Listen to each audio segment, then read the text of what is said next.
ತುಂಬ ಜನಕ್ಕೆ ಬ್ರಾಹ್ಮಿ ಅಥವಾ ಒಂದೆಲಗ ಎಲೆಗಳ ಬಗ್ಗೆ ಮಾಹಿತಿ ಅಂತೂ ತುಂಬಾ ಗೊತ್ತಿರುತ್ತೆ. ಅದರಲ್ಲೂ ಮುಖ್ಯವಾಗಿ ಇದು ಜ್ಞಾಪಕದ ಶಕ್ತಿನ ಹೆಚ್ಚಿಸುತ್ತೆ ಅಥವಾ ಬ್ರೈನ್ ಡೆವಲಪ್ಮೆಂಟ್ನ ಇಂಪ್ರೂವ್ ಮಾಡುತ್ತೆ ಅಂತ ಅನ್ನೋದನ್ನು ನಾವು ಕೇಳಿರ್ತೀವಿ. ಅದು ಅಲ್ಲದೆ ಇದು ನಮ್ಮ ಕೂದಲಿಗಾಗಿರ್ಬೋದು, ಚರ್ಮಕ್ಕಾಗಿರ್ಬೋದು ತುಂಬಾ ಒಳ್ಳೆ ರೀತಿಯಲ್ಲಿ ಪರಿಣಾಮನ ಬೀಳುತ್ತೆ.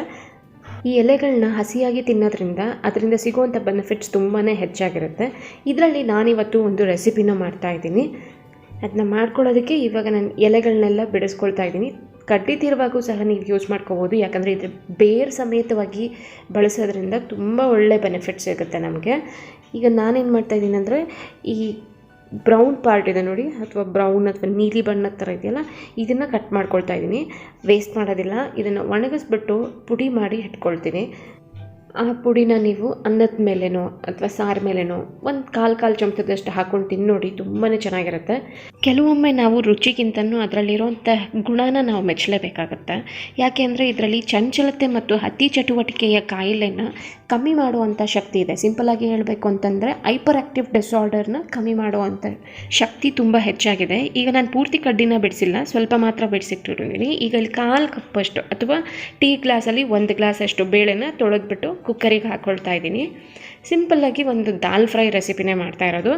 ನಾನು ಕಟ್ ಮಾಡಿ ಇಟ್ಕೊಂಡಿದ್ದ ಸೊಪ್ಪು ಬಂದು ಆಲ್ಮೋಸ್ಟ್ 1 ಕಪ್ಪಷ್ಟು ಆಗಿತ್ತು. ಕಡ್ಡಿ ಮತ್ತು ಸೊಪ್ಪು ಎಲ್ಲ ಸೇರಿಸ್ಬಿಟ್ಟೆ ಹಾಕ್ಕೊಳ್ತಾ ಇದ್ದೀನಿ. ಹಾಗೆ ನಿಮ್ಮ ಖಾರಕ್ಕೆ ತಕ್ಕಂಗೆ ಮೆಣಸಿನ್ಕಾಯಿನ ಹಾಕ್ಕೊಳ್ಳಿ. ಹಸಿಮೆಣಸಿನ್ಕಾಯಿನ ಸೇರಿಸ್ಕೊಳ್ತಾ ಇದ್ದೀನಿ. ಇಲ್ಲಿ 3 ಹಸಿಮೆಣಸಿನ್ಕಾಯಿ ಸೇರಿಸ್ಕೊಂಡಿದ್ದೀನಿ ನಾನು. ಹಾಗೆ ಒಂದು 1/4 ಚಮಚದಷ್ಟು ಅರಿಶಿಣದ ಪುಡಿನ ಸೇರಿಸ್ಕೊಂಡಿದ್ದೀನಿ. ಈಗ ಇದಕ್ಕೆ ನೀರು, ಬೇಳೆ ಮುಳುಗುವಷ್ಟಕ್ಕೆ ನೀರು ಹಾಕ್ಕೊಂಡು ಒಂದು 3 ಕೂಗನ್ನು ಕೂಗಿಸ್ಕೊಳ್ಳೋಣ. ಬೇಳೆ ತುಂಬ ಬೇಗನೆ ಬೆಂದೋಗುತ್ತೆ, ಆದರೆ ಈ ಕಡ್ಡಿ ಎಲ್ಲ ಹಾಕಿದ್ದೀವಲ್ಲ, ಇದು ಸ್ವಲ್ಪ ಬೇಯೋದಕ್ಕೆ ಟೈಮ್ ತೊಗೊಳುತ್ತೆ. ಸ್ವಲ್ಪ ಜಾಸ್ತಿನೇ ಬೇಯಿಸ್ಕೊಳ್ಬೇಕು. ಈಗ ಇದನ್ನ ಬೇಯೋದಕ್ಕೆ ಬಿಟ್ಟಿದ್ನಲ್ಲ, ಈ 3 ಕೂಗಿದೆ. ಕುಕ್ಕರ್ ಆರಲಿ. ಇದು ಕುಕ್ಕರ್ ಆರಷ್ಟರಲ್ಲಿ ನಾನು ಈ ಕಡೆಗೆ ಒಗ್ಗರಣೆನ ರೆಡಿ ಮಾಡ್ಕೊಳ್ತೀನಿ. ಈಗ ಇಲ್ಲಿ ದಾಲ್ ಫ್ರೈ ಮಾಡೋದಕ್ಕೆ ಒಂದು ಬಾಣಲಿನ ಇಟ್ಕೊಂಡಿದ್ದೀನಿ. ಹಾಗೆ ಇಲ್ಲಿ ಪೂರ್ತಿಯಾಗಿ ಎಲ್ಲ ರೆಡಿ ಮಾಡ್ಕೊಂಡಿದ್ದೀನಿ. ಈರುಳ್ಳಿ, ಟೊಮ್ಯಾಟೊ, ಹಸಿ ಶುಂಠಿ, ಬೆಳ್ಳುಳ್ಳಿ ಎಲ್ಲನೂ ಸಣ್ಣಕ್ಕೆ ಹೆಚ್ಚಿಟ್ಕೊಂಡಿದ್ದೀನಿ ನಾನು. ಈಗ ಬಾಣಲಿ ಬಿಸಿ ಆಗ್ತಿದ್ದಂಗೆ ಇದಕ್ಕೆ ಒಂದು 2 ಟೇಬಲ್ ಸ್ಪೂನ್ನಷ್ಟು ಎಣ್ಣೆನ ಸೇರಿಸ್ಕೊಳ್ತಾ ಇದ್ದೀನಿ. ಎಣ್ಣೆ ಬಿಸಿ ಆಗಿದ ತಕ್ಷಣ ಇದಕ್ಕೆ ಒಂದು ಅರ್ಧ ಚಮಚದಷ್ಟು ಜೀರಿಗೆನ ಸೇರಿಸ್ಕೊಳ್ತಾ ಇದ್ದೀನಿ. ಜೀರಿಗೆ ಬಣ್ಣ ಬದಲಾಗಿದ ತಕ್ಷಣ ಮೊದಲು ಇದಕ್ಕೆ ಬೆಳ್ಳುಳ್ಳಿನ ಸೇರಿಸ್ಕೊಳ್ಳೋಣ. ಎಣ್ಣೆಯಲ್ಲಿ ಮೊದಲಿಗೆ ಬೆಳ್ಳುಳ್ಳಿ ಹಾಕೋದ್ರಿಂದ ರುಚಿ ತುಂಬಾ ಚೆನ್ನಾಗಿರುತ್ತೆ. ಈಗ ಬೆಳ್ಳುಳ್ಳಿ ಎಲ್ಲ ಕಂದು ಬಣ್ಣಕ್ಕೆ ತಿರುಗಿದ ನಂತರ ನಾನು ಇದಕ್ಕೆ ಈರುಳ್ಳಿನ ಸೇರಿಸ್ಕೊಳ್ತಾ ಇದ್ದೀನಿ. ತುಂಬ ಸಣ್ಣಕ್ಕೆ ಹೆಚ್ಚಿಟ್ಕೊಂಡ್ರೆ ಆ ದಾಲ್ ಫ್ರೈನಲ್ಲಿ ಈರುಳ್ಳಿ ಅಥವಾ ಬೆಳ್ಳುಳ್ಳಿ ಇವೆಲ್ಲ ಏನೋ ಸಿಗ್ತಾಯಿದೆ ಅಂತಲೇ ಅನಿಸೋದಿಲ್ಲ. ಎಲ್ಲ ನೀಟಾಗಿ ಬೆಂದವಾಗ ತುಂಬ ಚೆನ್ನಾಗಿರುತ್ತೆ. ಈಗ ಇದಕ್ಕೆ ಹಸಿ ಕರಿಬೇವಿನ ಸೊಪ್ಪನ್ನು ಸೇರಿಸ್ಕೊಳ್ತಾ ಇದ್ದೀನಿ. ಹಾಗೆ ಒಂದು 1/4 ಚಮಚದಷ್ಟು ಇಂಗನ್ನು ಸೇರಿಸ್ಕೊಳ್ಳೋಣ. ಬೇಳೆ ಹಾಕ್ತಿರೋದ್ರಿಂದ ಇಂಗನ್ನು ಸೇರಿಸ್ಕೊಳ್ಳಿ, ಜೀರ್ಣಕ್ರಿಯೆಗೆ ತುಂಬ ಒಳ್ಳೆಯದಾಗತ್ತೆ. ಈಗ ಎಣ್ಣೆ ಜೊತೆಯಲ್ಲಿ ಇಂಗನ್ನೆಲ್ಲ ಚೆನ್ನಾಗಿ ಮಿಕ್ಸ್ ಮಾಡ್ಕೊಳ್ತಾ ಇದ್ದೀನಿ. ಮೀನ್ ವೈಲ್ ನಾನು ಆಗಲೇ ಇಟ್ಟಿದ್ದಂಥ ಕುಕ್ಕರ್ ಆರಿದೆಯಾ ಅಂತ ಚೆಕ್ ಮಾಡ್ಕೊಳ್ಳೋಣ. ಆರಿದೆ ಈಗ ಇದು. ಈಗ ನೀವು ಅಬ್ಸರ್ವ್ ಮಾಡ್ತಾಯಿದ್ರೆ ಕಡ್ಡಿ ಎಲ್ಲ ಕಾಣಿಸ್ತಾ ಇರ್ಬೋದು, ಅದಷ್ಟು ಸ್ಮಾಶಾಗಿ ಅಂದರೆ ತುಂಬ ಸಾಫ್ಟಾಗಿ ಬೆಂದಿಲ್ಲ. ಆದರೆ ಬೇಳೆ ಎಲ್ಲ ತುಂಬ ಚೆನ್ನಾಗಿ ಬೆಂದಿದೆ. ಸ್ವಲ್ಪ ಇದನ್ನು ಮಸ್ತ್ಕೊಂಡ್ರೆ ಆವಾಗ ನೀಟಾಗಿ ಅದು ಒಂದಕ್ಕೊಂದು ಮಿಂಗಲ್ ಹಾಕೋಕ್ಕೆ ಸರಿ ಹೋಗುತ್ತೆ. ಈಗ ಇದನ್ನು ಒಂದು ಮಸಿಯ ಕೋಲಲ್ಲಿ ಚೆನ್ನಾಗಿ ಮಸ್ತ್ಕೊಂಡ್ಬಿಡ್ತೀನಿ.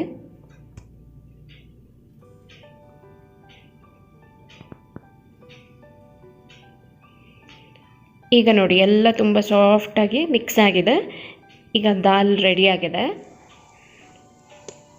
ಈಗ ಇಲ್ಲಿ ಈರುಳ್ಳಿನೂ ಚೆನ್ನಾಗಿ ಫ್ರೈ ಆಗಿದೆ. ಇದಕ್ಕೆ ನಾನು ಟೊಮ್ಯಾಟೋನ ಸೇರಿಸ್ಕೊಳ್ತಾ ಇದ್ದೀನಿ. 1 ಟೊಮ್ಯಾಟೊ ಸಣ್ಣಕ್ಕೆ ಹೆಚ್ಚಿಟ್ಕೊಂಡಿರೋದನ್ನು ನಾನು ಸೇರಿಸ್ಕೊಂಡಿದ್ದೀನಿ ಇಲ್ಲಿ.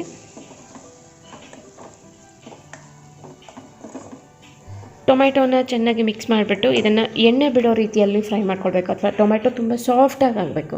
ನೋಡಿ ಇವಾಗ ತುಂಬ ಸಾಫ್ಟಾಗಿ ಬೆಂದಿದೆ. ಈಗ ಇದಕ್ಕೆ ನಾನು ರೆಡಿ ಮಾಡ್ಕೊಂಡಿದ್ದಂಥ ದಾಲ್ನ ಸೇರಿಸ್ಕೊಳ್ತಾ ಇದ್ದೀನಿ. ಹೆಸರು ಬೇಳೆನಲ್ಲೇ ಮಾಡಬೇಕು ಅಂತ ಏನಿಲ್ಲ, ನಿಮ್ಗೆ ಇಷ್ಟವಾಗಿದ್ದಂಥ ಬೇಳೆನಲ್ಲಿ ಮಾಡ್ಬೋದು, ತುಂಬಾ ಚೆನ್ನಾಗಿರುತ್ತೆ. ಈಗ ಬೇಳೆನೆಲ್ಲ ಸೇರಿಸಿದಾದ್ಮೇಲೆ ಕುಕ್ಕರ್ಗೆ ಇನ್ನು ಸ್ವಲ್ಪ ನೀರನ್ನು ಸೇರಿಸ್ಬಿಟ್ಟು ಇದನ್ನು ಬಾಣಲಿಗೆ ಹಾಕ್ಕೊಳ್ತಾ ಇದ್ದೀನಿ. ಎಲ್ಲನೂ ಒಂದು ಸತಿ ಚೆನ್ನಾಗಿ ಮಿಕ್ಸ್ ಮಾಡ್ಕೊಳ್ಳೋಣ. ಮಿಕ್ಸ್ ಮಾಡ್ಕೊಂಡಾಗ ನಿಮಗೆ ಗೊತ್ತಾಗುತ್ತೆ ಯಾವ ಕನ್ಸಿಸ್ಟೆನ್ಸಿಯಲ್ಲಿದೆ, ನಿಮಗಿನ್ನ ನೀರು ಹಾಕ್ಕೊಳ್ಬೇಕಾ ಬೇಡವಾ ಅನ್ನೋದು. ನಿಮಗೆ ಯಾವ ಥರ ಬೇಕು, ಗಟ್ಟಿ ಬೇಕು ಅಂತಂದರೆ ಹಾಗೆ ಗಟ್ಟಿಯಾಗೆ ಬಿಡಿ, ಇಲ್ಲ ತೆಳು ಬೇಕು ಅಂದರೆ ಇನ್ನು ಸ್ವಲ್ಪ ನೀರನ್ನು ಸಹ ಸೇರಿಸ್ಕೋಬೋದು. ಈಗ ನಾನು ಇಷ್ಟೇ ಕನ್ಸಿಸ್ಟೆನ್ಸಿ ಸಾಕು ಅಂತ ಇದಕ್ಕೆ ಉಪ್ಪನ್ನು ಅಡ್ಜಸ್ಟ್ ಮಾಡ್ಕೊಳ್ತಾ ಇದ್ದೀನಿ.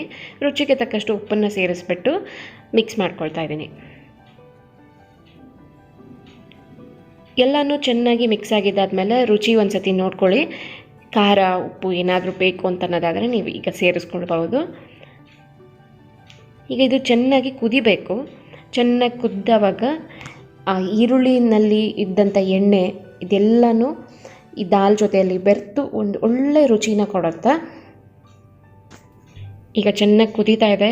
ರುಚಿಯಾದಂಥ ಒಂದೆಲಗ ದಾಲ್ ಫ್ರೈ ರೆಡಿಯಾಗಿದೆ. ನನಗೆ ಯಾಕೋ ಇದರಲ್ಲಿ ಕೊತ್ತಂಬರಿ ಸೊಪ್ಪನ್ನ ಹಾಕಬೇಕು ಅಂತ ಅನ್ನಿಸ್ಲಿಲ್ಲ, ಯಾಕಂದರೆ ಒಂದೆಲಗದ ರುಚಿ ತುಂಬ ಅದ್ಭುತವಾಗಿದೆ ಇದರಲ್ಲಿ. ಈ ಒಂದು ವಿಡಿಯೋ ನಿಮ್ಗೆ ಇಷ್ಟ ಆಯಿತು ಅಂತಂದರೆ ಪ್ಲೀಸ್ ಒಂದು ಲೈಕ್ ಬಟನ್ನ ಕ್ಲಿಕ್ ಮಾಡಿ. ಹಾಗೆ ಇನ್ನೂ ನನ್ನ ಚಾನಲ್ಗೆ ಸಬ್ಸ್ಕ್ರೈಬ್ ಆಗಿಲ್ಲ ಅಂದರೆ ಈ ಕೂಡಲೇ ಸಬ್ಸ್ಕ್ರೈಬ್ ಮಾಡ್ಕೊಳ್ಳಿ. ಹಾಗೆ ಪಕ್ಕದಲ್ಲೇ ಬರುವಂಥ ಗಂಟೆನ ಬಡಿಯೋದನ್ನು ಮರಿಬೇಡಿ. ಯಾಕೆ ಅಂತಂದರೆ ಗಂಟೆನ ಬಡ್ದಿಲ್ಲ ಅಂದರೆ ನಾನು ಹಾಕೋ ನೆಕ್ಸ್ಟ್ ವಿಡಿಯೋ ನೋಟಿಫಿಕೇಷನ್ ನಿಮಗೆ ತಲುಪೋದಿಲ್ಲ. ಹಾಗೆ ನಿಮ್ಮ ಫ್ಯಾಮಿಲಿ ಫ್ರೆಂಡ್ಸ್ ಜೊತೆಗೆಲ್ಲ ಈ ವಿಡಿಯೋನ ಶೇರ್ ಮಾಡಿಕೊಳ್ಳಿ. ಒಂದೊಳ್ಳೆ ವಿಷಯನ ಹಂಚ್ಕೊಳ್ಳೋದು ತುಂಬ ಒಳ್ಳೆಯದಲ್ವಾ. ಮತ್ತೆ ಸಿಗ್ತೀನಿ ಇನ್ನೊಂದು ವಿಡಿಯೋನಲ್ಲಿ. Thanks for watching.